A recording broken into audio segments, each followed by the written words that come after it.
My journey started in 1960 when I was born in St. Louis, Missouri. There was always something different about me, being the middle boy sandwiched in between two girls. So I was always walking around with my Barbie. I was always carrying my sister's purse in my hands. And my growing up was Camelot. At age 13, everything changed because I hit puberty and I hit it really freaking hard. My friends were pretty much like 1 grade older than me. And I was always like trying to be with the cool kids and stuff. And there was always a ton of pressure. My parents met their best friends when my mom was pregnant with me. And for a really long time, they lived one house away from us, but eventually they moved to Woodland Hills, California. We took a month-long car trip that summer as I turned 13 to 14. Being from the Midwest, the first beach that I ever saw in my life was Zuma and Point Dume. I climbed up that mountain and I looked at the other side and it was a nude beach back then. And I'm a 13-year-old stoner kid from the Midwest going, I'm living here. Like that moment changed my life. So I just did not want to be in Missouri from that moment on. That was real clear for me.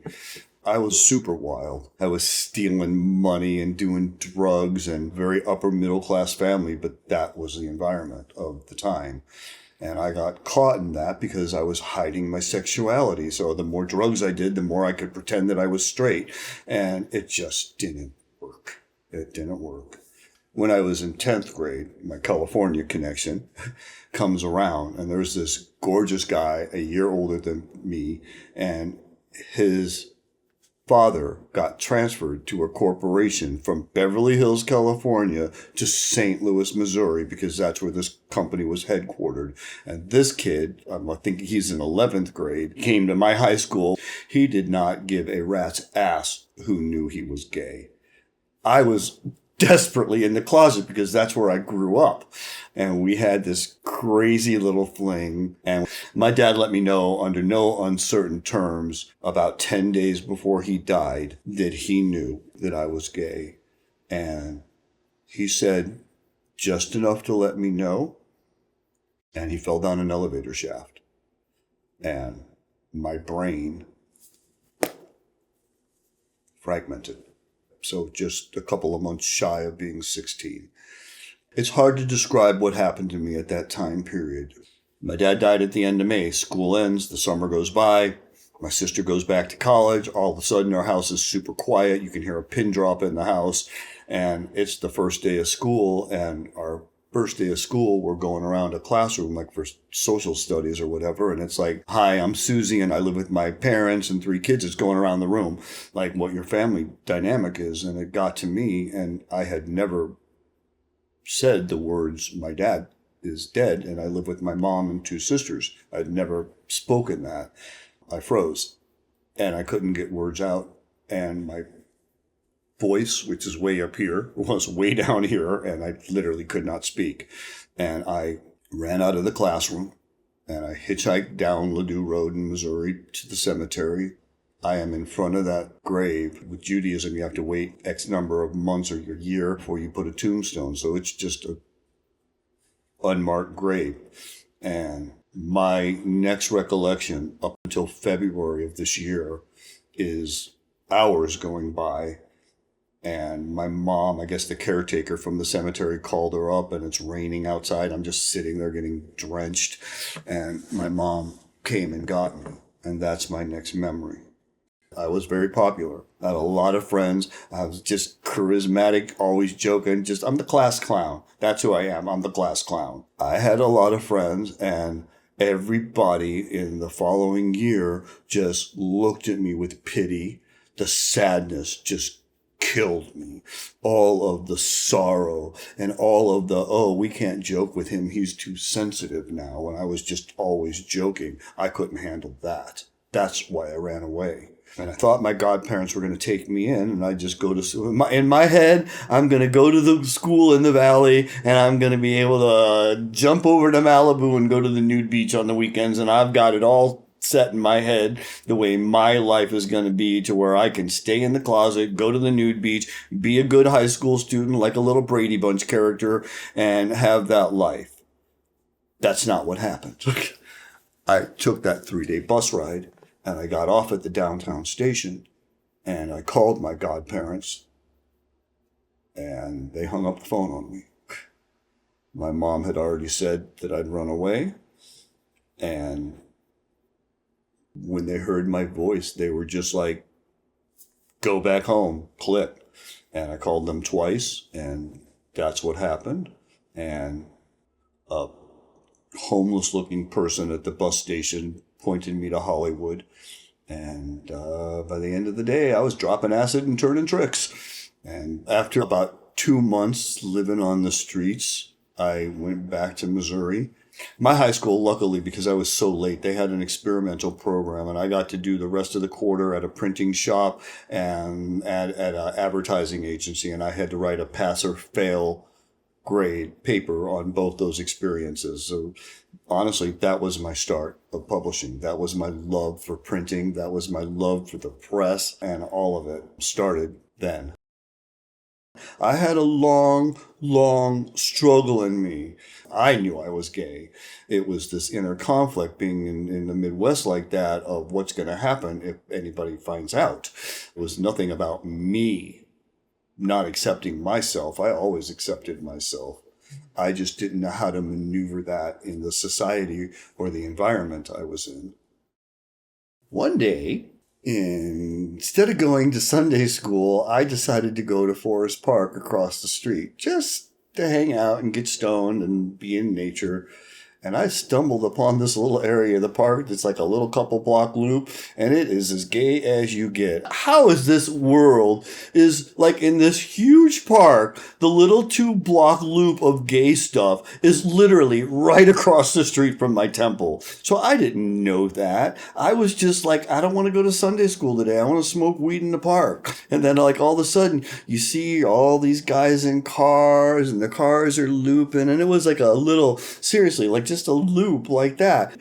So, everybody's in cars cruising, but I'm like walking and hey, what's up? Hey, when, like I said, I looked older, and that was mainly my sexual outlet. And then I'd go back to high school and have my girlfriend and blah, blah, blah. And nobody knew any better, because I've always looked a little bit older than I am, especially at that age. I was shaving at like 13, 14 years old, and I had chest hair at a very young age, and it was easy for me not to get carded in bars. So, at 16 years old, I was getting into bars and doing all sorts of shit.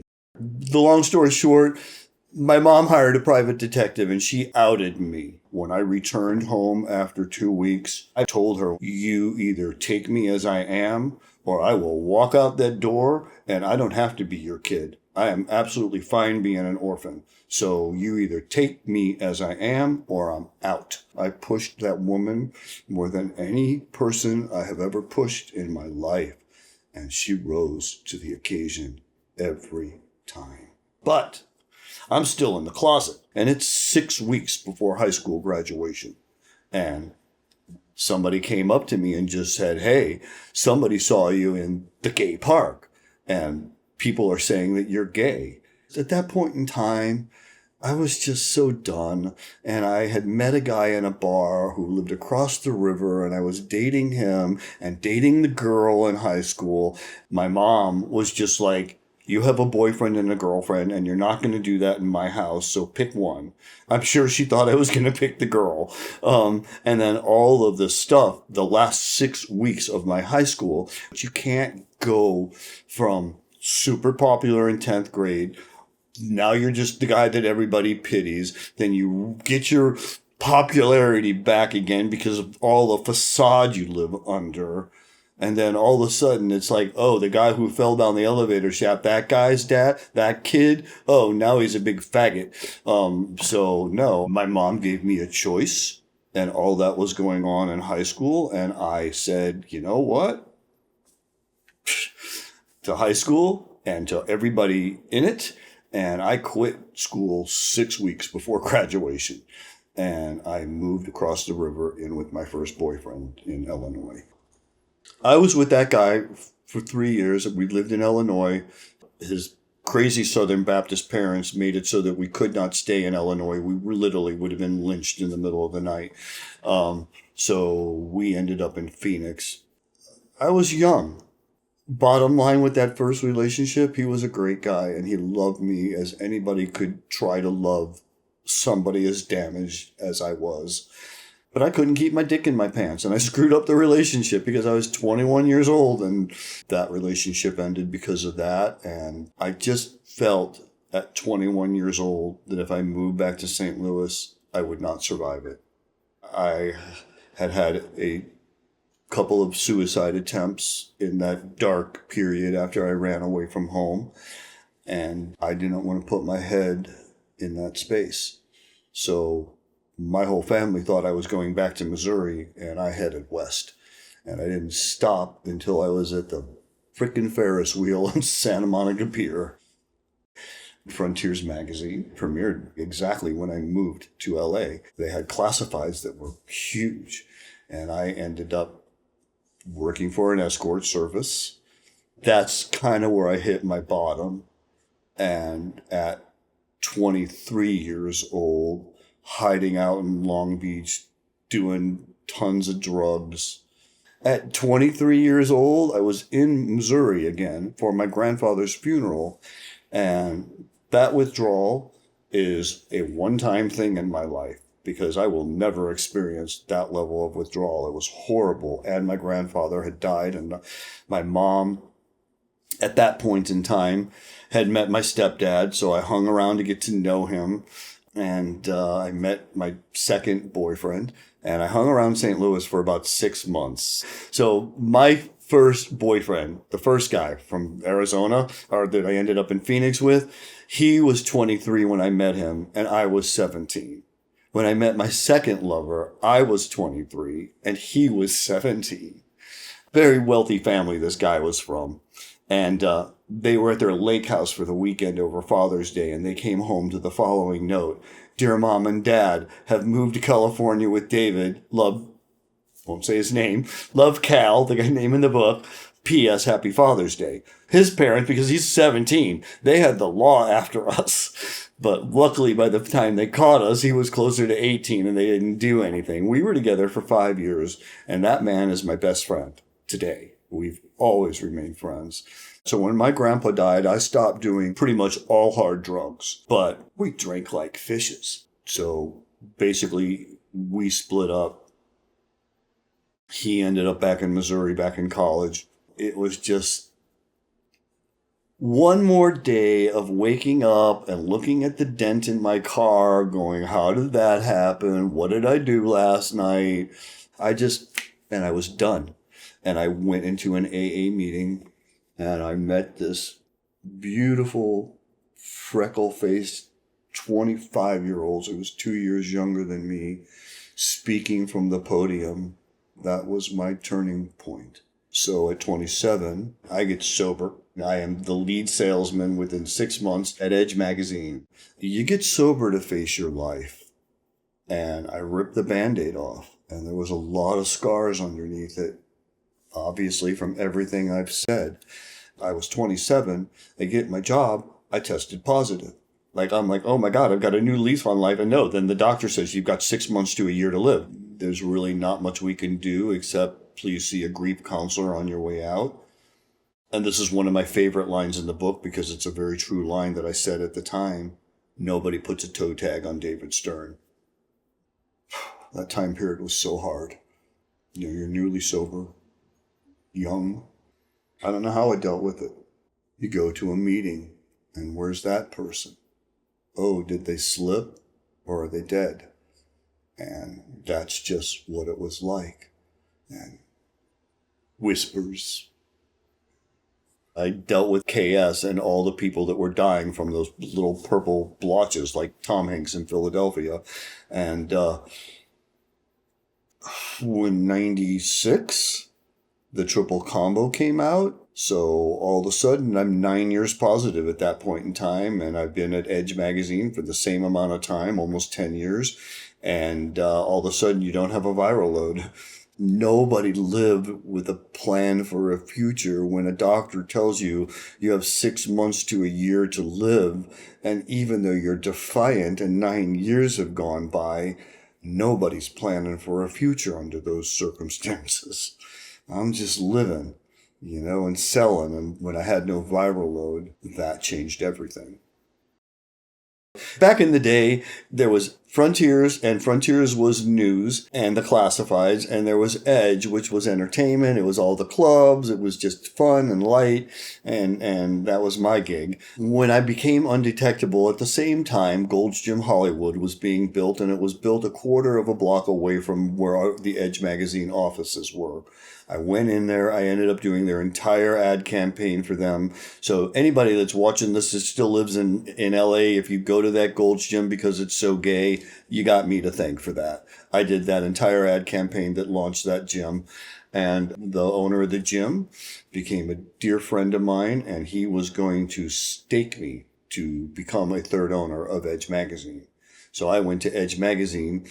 No viral load. I've got a guy that wants to back me and be a business partner with you guys. I wrote a whole business proposal. They didn't even look at that proposal, and they fired me after almost 10 years of being their lead salesman. I was out of work for 10 minutes. 10-minute drive home. I literally came home and there was a message on my answering machine from Frontiers saying that they had a prototype for a magazine from 2 years ago and they had nobody to run it, and they did not know I'd been fired. Nothing. They were just like, hey, if you're interested and want to talk, we'd like to talk to you. Edge magazine had not changed their editorial in a decade. So I had because I'm the guy on the streets, I'm the lead salesman. I get feedback all the time from people. That's the proposal they never looked at. So when I met with Mark Hundle, who owned The Probe, and Bob Craig, who owned Frontiers, and me, they were puzzle pieces. It was such synchronicity. And by Friday of that same week, In Magazine was formed. And the guy from the gym backed out on the deal because he was like, a new publication, Edge, and you're established. Yeah, that I would back you on. But a new publication, you're on your own, kid. And I just was like, how much do I believe in myself? And my condo had gotten some equity. And I signed on the dotted line and said, that's how much I believe in myself. And I was an equal partner from day one. It had exactly 11 years. I folded it on its 11-year anniversary. While that was happening, I made a huge wrong turn in the relationship area. And I got involved with somebody who was heavily involved with meth. I was so involved in my day-to-day stuff with a brand new magazine that was growing faster than I could keep up with that I just didn't see it until it was too late. I was just like, my love is stronger. Well, guess what? Nobody's love is stronger than crystal meth. Does not exist. Then that's the lesson after 5 years of trying to make that a better situation. I was like, this is going to destroy me. And just trying to pull somebody up that doesn't want to be pulled up. What is that old saying? It was the best of times. It was the worst of times. So all that was going on all at the same time. In Los Angeles magazine came out in 1998, and it has grown roughly 25 to 30% a year. Okay, that's a lot of growth every year. So now we're up into 2006. I've been single a couple of years. I've licked my wounds from the tweaker boyfriend, and I am on Palm Springs for a random getaway, and I meet the love of my life, who lives in Puebla, Mexico. And he's got this big job with an international balloon company. We've known each other 3 months. And he's like, why don't you come to Spain with me? And I'm like, why don't I go to Spain? I have a laptop. I have a cell phone. My magazine's wherever I say it is. I can run my office from the balcony in Barcelona. No problem. That's not what happened. I'm so in love with this guy. I can't even see straight. And right before we're getting ready to get on the plane, 3 days ahead of time, Hi, this is a lawyer representing Frontiers Magazine, and they want to know if you and Mark are interested in buying the magazine. Well, yes, but I'm going to Spain in 3 days. So Wow. we go to Spain, and Alex is teaching classes all day, and with the time difference, I'm brokering deals with my business partner and lawyers, literally, and I'm not kidding, on the balcony of whatever hotel we're staying at. So on April, I want to say it was 5th or 7th of 2007, that deal was done, and those companies merged. And at that point in time, I was like, my travel is over. Like this little fantasy world I got going on where I can just have a laptop and run my company and do all that. That ain't happening, owning two companies while you're merging them. So with Alex and I, it was like, this is going to get reduced to an affair at best, and it's just not going to be sustainable. And bear in mind, my husband had a big career. He was an actor and a dancer before this. I get so emotional because I have never in my life been loved the way that man loves me. To this day, how he loves me. And he gave up everything. He tried to get his company to transfer him to start, because this is an international company that's headquartered in Kansas. And they did not want to open. It was just not cost effective for them to open up in California, Los Angeles. And he quit his job. And he sold his gorgeous townhouse and gave up everything for us to be together. So he came, and I was like, you know what? You're in sales. Just work for the magazine while you get situated here. We need people. Though we're definitely growing faster than I can comprehend. And he came and he did sales. But 2 years into our relationship, at 40-something years old, was diagnosed with Parkinson's. He did his damnedest for a while to push me out of his life because he just loved me so much. He didn't want me to have to deal with that, but it didn't work, and it made us stronger. For 2 years, me and my business partner and the amazing team of people that put the stuff together had both magazines going. So there was 2 years where I was on double deadlines with two magazines because they came out on opposite weeks, and there was not 1 second of downtime. That went on for 2 years. And bear in mind the time frame I'm talking to you about, 2007. The whole world went to shit with the economy in that time frame, and so many gay papers folded. And at that point, it just didn't financially make sense to keep them both. That magazine was a seed that came out of my brain. So that was my baby. But Frontiers was decades old. And in the opinion of politicians and stuff for Southern California, Frontiers was the publication of record for the LGBT community. So it just made sense, if you're keeping one, to keep the brand name that's been around for the longer time.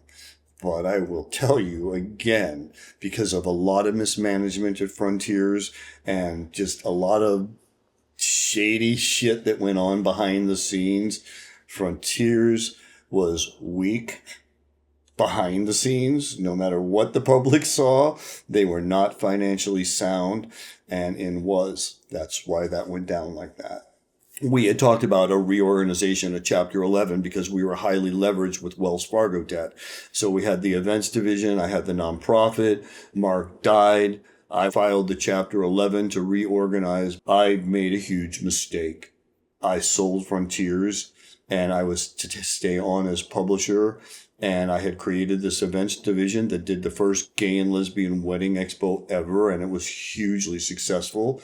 The person that I sold the magazine to pulled a bait and switch, and I had my eye off the ball, and I had all the contracts in place for Frontiers and the sale, but not my personal contract. And I ended up on my ass after 26 years in media, and I was fetal on my couch. For months, I couldn't speak. I couldn't I barely showered. You know, I don't know how that man put up with me, because Lord knows he was gentle and kind. And if ever there was a time to bail on our relationship, that would have been it. He doubled down on how he cared for me. 26 years of being in the gay media. And when I lost all of that, I reverted back to the 16-year-old who ran away from home. I just told myself, you worthless piece of shit. You didn't deserve any of this to begin with, and that's why you lost it, because you're just a worthless piece of crap. And I told myself that every day for months. I ended up in 2 years of therapy, and COVID happened. And my therapist was like, you've been in therapy a couple of years, and the only thing left for you to do is write. So write. I was like a possessed person during COVID. I was writing, I don't know, 10, 12 hours a day. And my memories came back so vivid. I couldn't type fast enough. And there was a lot of times where I was crying so hard I couldn't even see the screen. But letting it just come out. And I will say that writing my book, Elevator Boy, an otherworldly memoir, has been the most healing experience. Elevator Boy is a shadow of me that has unbelievable strength, because every time you look at Elevator Boy, he says, I am strong and nobody's going to pity me. That's my book. It's my story about my spiritual connection and my journey. It's my honor to recognize David Stern and Mark Hundahl and Karen Oakham and whomever else is here from Frontiers, and to recognize this magazine for the amazing work that they've done over the last 30 years. All right. When I look at life and my career successes, and I've had many of them, I'm very, very proud of the path I led, but nothing in this world compares to my husband and our life together. We've been together almost 20 years. He's had Parkinson's for 17-ish of those years. I certainly paid my dues with prior relationships, but this man, I hit the jackpot, because I wake up every day and I live with my hero, and I live with somebody that sets an example on how you show up in this world. I have diabetes, I have kidney disease, I've been positive more years than I can count at this point in time. Parkinson's is a hard disease, and he just does not let it get the best of him. A tragic loss, echo through his mind, shattered memories, he hid to survive, he chased the haze to hush his shame and pain, then left it all, find the light again. A tragic loss, echo through his mind, shattered memories, he hid to survive, he chased the haze to hush his shame and pain, then left it all, find the light again. Elevator boy, you are not alone. Elevator boy, you are strong. Shadows kept singing, elevator boy,